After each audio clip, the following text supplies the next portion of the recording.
हर हाथ में मोबाइल है और हर मोबाइल में रेडिएशन। किस तरह ये रेडिएशन हमारे जिस्मानी निज़ाम पर असरअंदाज होती है, इस मौजू पर बात करने के लिए मेरे साथ बड़ी अहम गुफ्तगू करने के लिए मौजूद हैं डॉक्टर मोहम्मद आरिफ चौधरी, जो कि पाकिस्तान में एंटी रेडिएशन प्रोडक्ट्स के पायनियर हैं और बलूचिस्तान यूनिवर्सिटी, हरिपुर यूनिवर्सिटी और पंजाब यूनिवर्सिटी से टेक्नोलॉजी अवार्ड और इनोवेशन अवार्ड्स जैसे एजाज़ात रखते हैं और पाकिस्तान के अलावा दुनिया भर में इनका तारुफ, इनका नाम और इनका काम जाना जाता है। आरिफ भाई, ये बताइएगा कि क्या ये जो रेडिएशन है, मोबाइल की रेडिएशन, ये वाकई हमारे जिस्मानी निज़ाम पर असरअंदाज होती है? जी बिल्कुल। यहाँ तक कि 50% तक आपकी जो बॉडी की एनर्जी है वो रेडिएशन की वजह से ज़ायल हो जाती है। 50%? जी 50% तक, यानी आधी रह जाती है। जी हाँ, आपकी तमाम जिस्मानी कुव्वत और आपकी तमाम जिस्मानी सलाहियत, जहनी सलाहियत अप टू 50% तक डिक्रीज हो जाती है। ये तो बड़ी एक फिक्रमंदी वाली बात आप बता रहे हैं। रेडिएशन इतना ज्यादा जिस्मानी निज़ाम पर असरअंदाज हो जाती है एक मोबाइल की, तो ये किस किस तरह से इफेक्ट करती है यानी हमारे जिस्मानी निज़ाम को? यानी सबसे पहले तो जो रेडिएशन आपकी बॉडी की बायोइलेक्ट्रिसिटी को डिसऑर्डर करती है। जब आपकी बॉडी की बायोइलेक्ट्रिसिटी डिसऑर्डर होती है तो आपके तमाम आज़ा 50% एनर्जी पे काम करना शुरू कर देते हैं, जिसमें आपकी इम्यूनिटी पावर भी शामिल है। अच्छा। तो जब आपके आज़ा 50% एनर्जी पे काम करते हैं और कुछ अरसा के बाद फिर उन्हीं आज़ा से मुतल्लिक डिजीज आना शुरू हो जाती हैं। यही वजह है कि जो बीमारियां थीं वो पहले भी मौजूद थीं, लेकिन अब बीमारियां ज़्यादा हो गई हैं, अब अमराज ज़्यादा हो गए हैं। जैसे ब्रेन ट्यूमर किसी किसी को पहले आपने सुना था कि हुआ करता था आज से 15-20 साल पहले, लेकिन आज उसकी तादाद बहुत ज़्यादा हो चुकी है। कैंसर की तादाद बहुत ज़्यादा हो चुकी है। शुगर के पेशेंट्स आपको नज़र आ रहे होते हैं। इसी तरह हाइपरटेंशन, उसका रेडिएशन से बहुत गहरा ताल्लुक है। ये बताइए कि ये जो रेडिएशन है ये इस तरह भी है कि मोबाइल के इस्तेमाल करते हुए हमें मुतासिर कर रही होती है, या मोबाइल हमारे पास पड़ा है, कई दफ़ा तो हम सराहने रख के मोबाइल सो रहे होते हैं, तो इसमें भी कोई फ़र्क है फिर? जी, जब आप अपने तकिए के नीचे मोबाइल रख के सोते हैं तो वो ब्रेन ट्यूमर बनने का सबब है। जी जी, इसलिए आपको तकिए के नीचे रख के हरगिज़ मोबाइल नहीं सोना चाहिए। कम से कम 3 फुट के फासले पर रख के सोना चाहिए। ठीक। जी, तो ये तो हो गई ना मोबाइल का सिलसिला। लेकिन मोबाइल के अलावा फजा में इतनी ज़्यादा रेडिएशन है। अच्छा। जैसे सैटेलाइट्स की रेडिएशन, बूस्टर्स की रेडिएशन, वाईफाई की रेडिएशन, ये तमाम और दीगर कम्युनिकेशंस, रेडियो, टीवी, इनके जितने टावर्स लगे हुए हैं, उस सब की रेडिएशन तो मोबाइल से कई गुना ज्यादा है। और ये फजा में मौजूद है, जाहिर है, फजा में सिग्नल्स आ रहे हैं, जा रहे हैं। अच्छा, ये बताइएगा कि ये जो मोबाइल रेडिएशन है, आपने तो कुछ चौंका भी दिया और डरा भी दिया, क्योंकि हर हाथ में मोबाइल है और इसका मतलब है कि हर शख्स इसकी जद में है। तो क्या मोबाइल इस्तेमाल करना फिर छोड़ दिया जाए, जबकि दुनिया में तो टेक्नोलॉजी और बढ़ रही है? अब आप जैसे कह रहे हैं कि ये टेक्नोलॉजी ऑलरेडी इतने हार्म्स पहुंचा रही है, तो वहां तो बात जनाब पहुंच गई 5G तक। जी जी, जहां तक 5G का ताल्लुक है तो जाहिर है कि अब रेडिएशन में बढ़ना ही है और कोई हमारे पास यू टर्न नहीं है कि हम ये कहें कि हम किसी जंगल में चले जाएं, किसी वहाँ पहाड़ पे चले जाएं। अगर वहां भी आप जाएं तो रेडिएशन वहां भी मौजूद है। आपका मतलब है कि मोबाइल कोई इस्तेमाल नहीं कर रहा तो वो भी इसकी जद में है? जी, वो भी इसकी जद में है। आप अंटार्कटिका में चले जाएं तो वहां पर भी सैटेलाइट्स की जो रेडिएशन है वो भी बहुत ज्यादा है। रेडिएशन अब हर जगह मौजूद है, आप इससे छुपिया बच नहीं सकते। ठीक है, जैसे आप कॉर्ड ट्रैकर को आप ले लीजिए, डिफरेंट ट्रैकर्स यूज हो रहे हैं, तो वहाँ आप किसी भी दुनिया के कोने में चले जाते हैं तो रेडिएशन वहाँ पर मौजूद है। हर जो वाईफाई है जो अपनी तरफ रिसीव करता है सिग्नल्स को, ये रेडिएशन उस चीज से निकल आ जा रही है, ऐसा? बिल्कुल ऐसा ही है। अच्छा, तो ये बताएं कि फिर करें तो करें क्या? फिर इसका कोई सोल्यूशन? जैसे आपने इस फील्ड में काम किया है तो आप जरा गाइड कीजिए कि कैसे इससे हिफाजत फिर क्या मुमकिन है? बस इसके लिए प्रोटेक्शन अब चाहिए, क्योंकि दुनिया में काम शुरू हो चुका हुआ है। रशिया ने इस पे सबसे पहले काम किया है, उसके बाद जापान ने भी अच्छा काम किया है और दीगर ममालिक में भी काम हुआ है। यहाँ पाकिस्तान में greenfield international private limited company ने बहुत अच्छा काम किया है।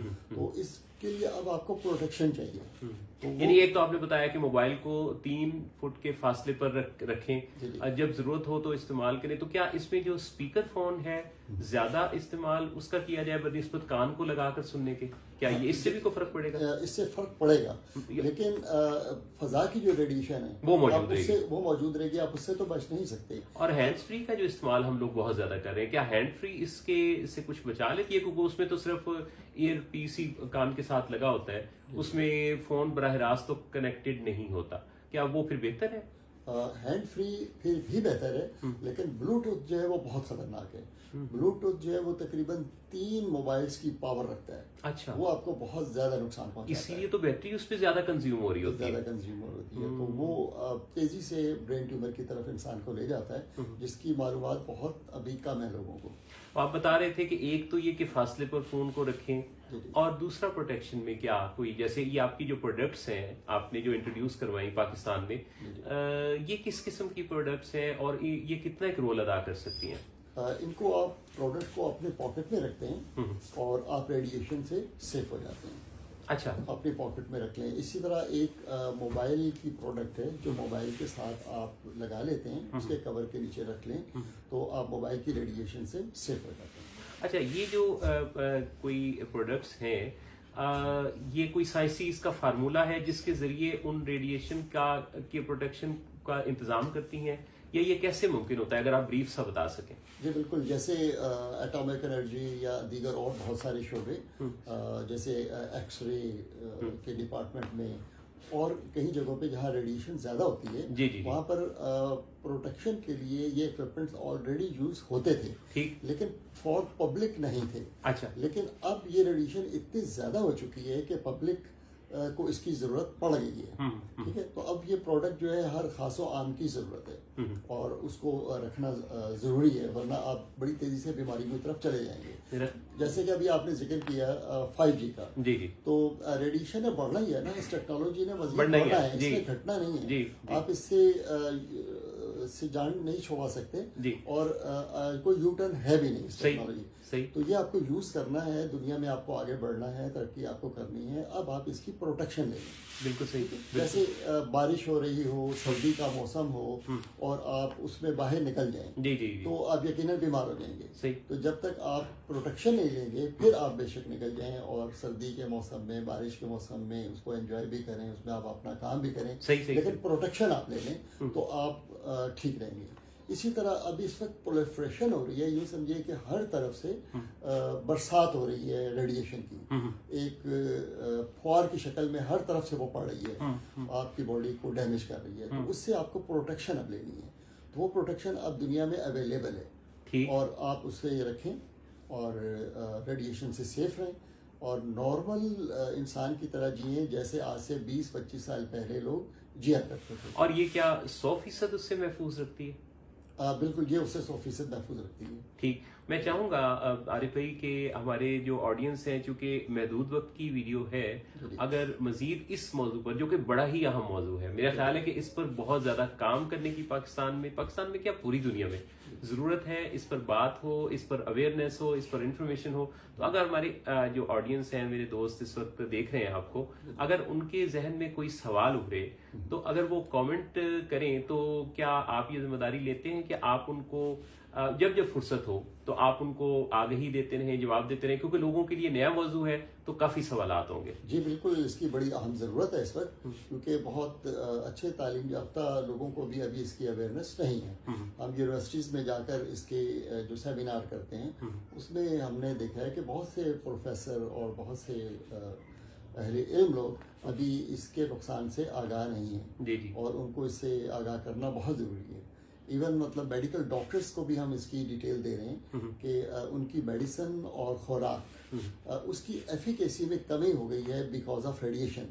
और वो भी ये परेशान है कि मेडिसिन तो हम फार्मूला तो ठीक दे रहे हैं, लेकिन क्यों असर नहीं कर रहा। बिल्कुल सही। तो उसकी वजह यह है कि रेडिएशन आपकी बॉडी पर जो असर अंदाज हो रही है, उसकी वजह से खुराक और मेडिसिन की भी एफिकेसी कम हो गई है। बिल्कुल सही। तो ये ज़रूरी है कि आप प्रोडक्ट रखें, नॉर्मल हो, उसके बाद आप तमाम चीज़ों से मुस्तफ़ीद हो सकते हैं। आरिफ भाई, बेहद शुक्रिया आपके कीमती वक्त, आपकी कीमती गुफ्तगू और बिल्कुल एक नए मौजू के हवाले से लोगों तक अपनी बात पहुंचाने का बेहद शुक्रिया। खुश रहिए। Thank you so very much. Thank you very much.